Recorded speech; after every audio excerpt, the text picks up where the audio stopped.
திருவண்ணாமலை நாடாளுமன்ற தொகுதி அதிமுக வேட்பாளர் அக்ரி கிருஷ்ணமூர்த்தியை ஆதரித்து தமிழக முதலமைச்சர் எடப்பாடி பழனிசாமி கீழ்பெண்ணாத்தூர் தொகுதியில் வாக்கு சேகரித்து வருகிறார். அந்த காட்சிகளை பார்க்கலாம்.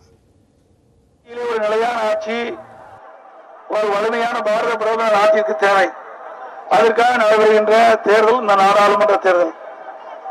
இந்த நாடாளுமன்ற தேர்தல் மூலமாக ஒரு இந்திய நாட்டுடைய பாதுகாப்பை காக்கக்கூடிய ஒரு திறமையான ஒரு நிர்வாக திறமைமிக்க ஒருவர் இந்த நாட்டுடைய பாரத பிரதமராக வர வேண்டும்.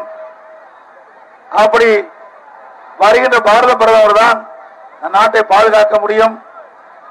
நாட்டுடைய மக்களுடைய வாழ்வாதாரத்தை, திட்டங்களை, வளர்ச்சிகளை முழுமையாக நிறைவேற்றப்பட ஒரு நல்ல பிரதமர் இந்த நாட்டிற்கு தேவை.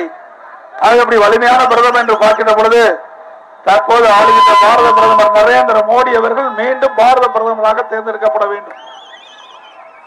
நாட்டுடைய பாதுகாப்பு மிக முக்கியம். நாடு பாதுகாப்பாக இருந்தா நாம இங்க நிம்மதியா வாழலாம். அதே பாதுகாப்பு என்பது மிக மிக முக்கியமானது. இன்றைக்கு அண்டை நாட்டு சக்திகள் எல்லாம் பயங்கரவாதிகளை, தீவிரவாதிகளை நம்முடைய இந்திய நாட்டுடைய வளர்ச்சி பொறுக்க முடியாமல் இந்திய நாட்டிற்குள் ஊடுருகின்ற நிகழ்வை நாம் அண்மையிலே பார்க்கின்றோம். இதற்கெல்லாம் ஒரு முற்றுப்புள்ளி வைக்க வேண்டும். தீவிரவாதிகளை, பயங்கரவாதிகளை வேரோடு பூண்டோடு அழிக்க வேண்டும் என்று சொன்னால் நிர்வாக திறமை மிக்க ஒரு உறுதிமிக்க பாரத பிரதமர் இந்த நாட்டை ஆள வேண்டும்.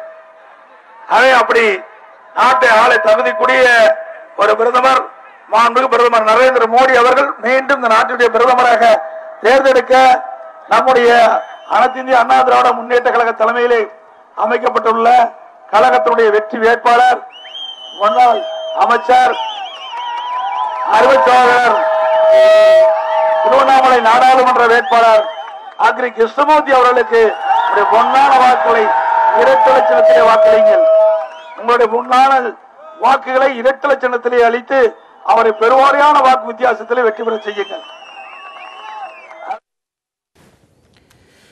கீழ்பெண்ணாத்தூர் பகுதியில் அக்ரி கிருஷ்ணமூர்த்தியை ஆதரித்து தமிழகத்தின் முதலமைச்சரும் அதிமுகவுடைய இணை ஒருங்கிணைப்பாளருமான எடப்பாடி பழனிசாமி வாக்கு சேகரித்து வருகிறார். தொடர்பான நேரலை காட்சிகளை நாம் பார்த்துக் கொண்டிருக்கிறோம். தமிழகம் முழுவதும் தேர்தல் பிரச்சாரங்கள் களை கட்டியிருக்கக்கூடிய நிலையில் பல்வேறு கட்சிகளைச் சேர்ந்த நட்சத்திர பேச்சாளர்கள், தலைமை நிலைய நிர்வாகிகள், முக்கிய பிரமுகர்கள் என்று அனைவரும் தற்போது வாக்கு சேகரிப்பில் ஈடுபட்டு வருகிறார்கள். தொடர்பான நேரலை காட்சியில் நாம் பார்த்துக் கொண்டிருக்கிறோம்.